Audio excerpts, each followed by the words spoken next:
繼續來關心趙建明甲陳成瑜離婚風波。趙建明今日講啊，因今焦點看佇個囡仔2300萬的教育基金啊，伊講啊，伊開摕去投資啊啦，所以以後呢，行動的時陣啊，這金額啊，敢來較濟，袂較少。伊甲講伊家己離婚是去用逼的啊。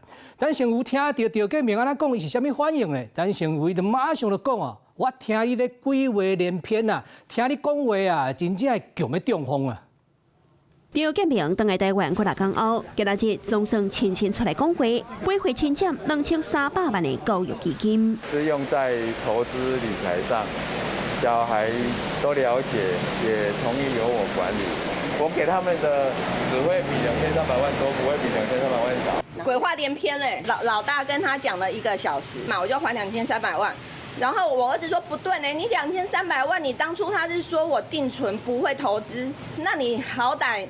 你現在好，你拿去投資什麼東西你都講不出來。那我們現在要炒的到底是本金還是本金？你還要加投資你的投報率。陳成瑜突破投資的內情，沒因前翁被查為講幾套，雙方針對6000萬的增稅貸款繼續的償罵。幾乎大部分都是我還的，因為他只有付頭期款而已，其他全部都是我還的啊。講這他已經觸及那個要罰1億的那個內容了，這已經不對了。好，然後他講的也不是事實。陳成瑜早起接受採訪是無奈閣生氣，是講到底是誰主動發表離婚？他們主動提出要離婚的啦，不是被逼的。聽他講話我會中風，他等抱定我2年吶、啊，我快瘋掉啦、啊！我當然我想結束啊，不然我是很想挽留他啊。剛開始龍劇點，趙建明離婚的細節攏講出來，訪問到保密協議，趙建明是安尼回應：這個不要再演了吧，這個演得夠久了吧？那他自己要踩線，